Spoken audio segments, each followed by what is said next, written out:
Now, England's Lionesses will take on Spain in Sunday's Women's European Football Championship final. It's been a dramatic tournament filled with extra time, penalty shootouts and a smattering of red cards. This edition of the Euros has also broken records for stadium attendance and viewing figures. So, with the number of eyeballs on the women's game at an all-time high, what does it mean for investors and how they can keep up with this momentum? Joining us now for more is Eni Aluko, who is former England footballer, commentator, investor and advisor to Mercury 13, a multi-club investment group focused on the women's game, and alongside Bloomberg reporter Tiwa Adebayo, who follows sports closely. Welcome to both of you.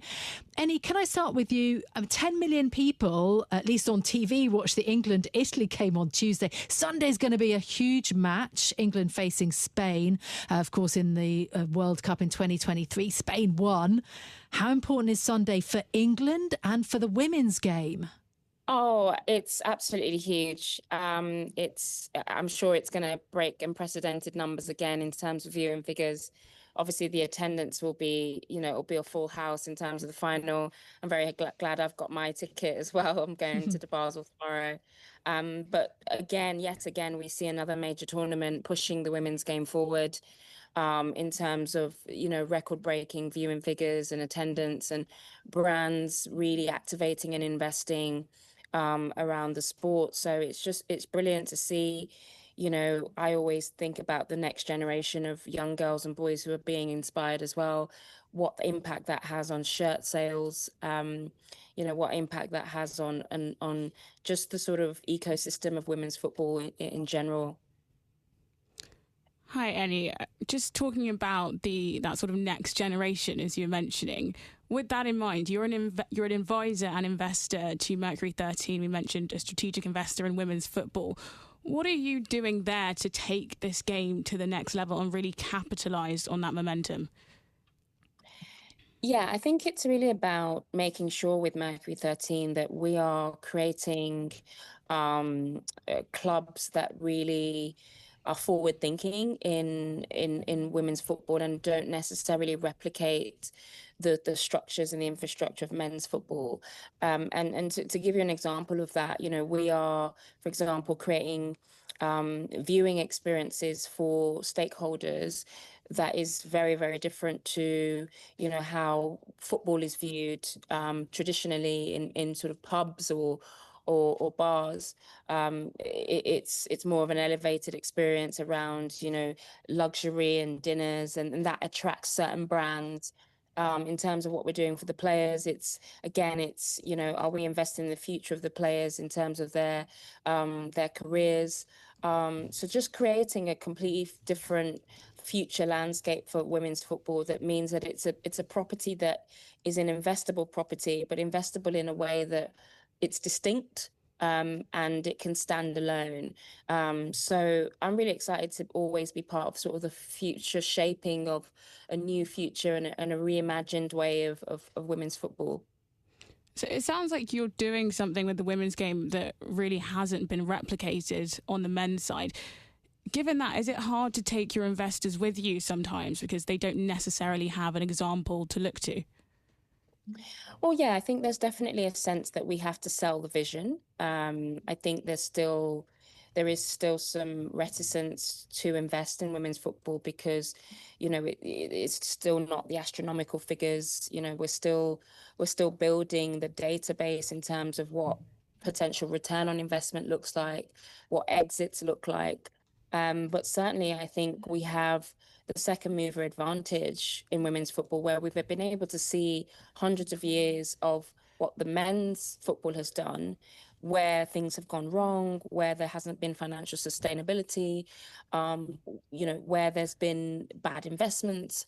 And we're able to say, okay, well, let's not do that. Let's do something different. And I think there's a lot of investors that like that and are excited about that second mover advantage and the fact that we've got, the capability of doing things differently and attracting commercial investment that's very different to what we've originally seen. So there's definitely some reservation, but I think we're in a really exciting time where there's a lot of investors want to get on board and want to sort of jump on that gravy train of women's football. I mean, the streaming and TV deals, though, have been very hard to win, haven't they? In terms of the infrastructure surrounding women's football, I mean, do you think that's beginning to change? Because to my mind, it's both been incredible, the speed at which the interest in women's football has increased, having come from such a low base. There was such resistance for such a long time. And then in recent years, this huge speeding up. But what about investing actually in those bigger stadiums, in the streaming deals and so on? Yeah, I think in terms of broadcasting and streaming, I think in general, it's a difficult market in general. But I think when it comes to women's football, it's still quite new in terms of broadcasting. Broadcasters investing in the rights. For example, this Euros is the first Euros where BBC and ITV have shared the rights. The last Euros was exclusively BBC, so that's quite new. I think you've got streamers like Disney now have bought the rights to the Champions League. I think for 5 years. We need more of that. We need more of the big streamers being able to do that. But it's still new. It's still it's still a competitive landscape. And we just need more. We need more broadcasters. We need more streamers, so that there's an global accessibility to the women's game that just hasn't been there before.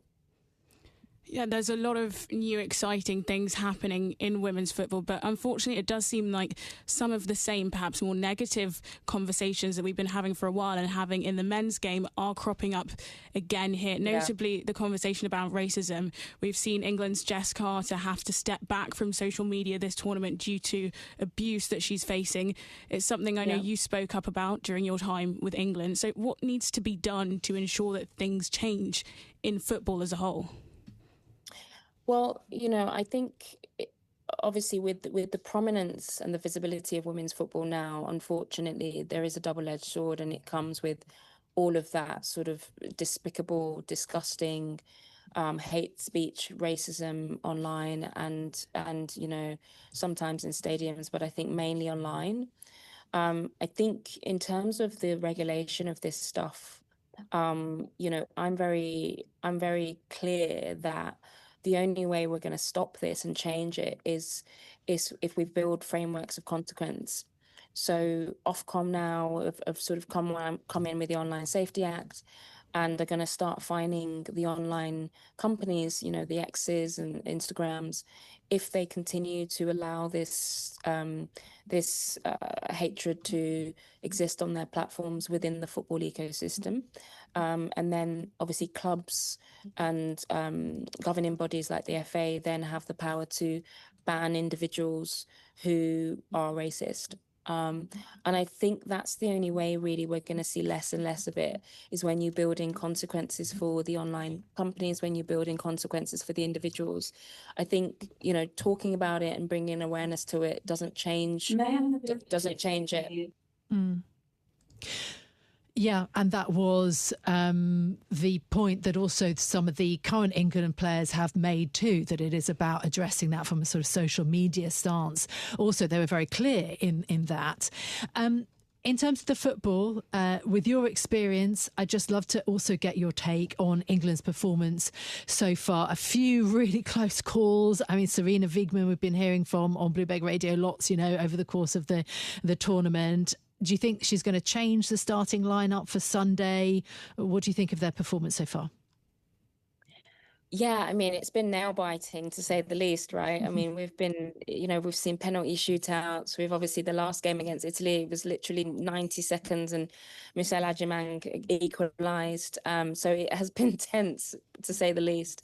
But that team has so much resilience. The Lionesses team, they're never beaten. They'll keep going to the last whistle. And now they're in the final.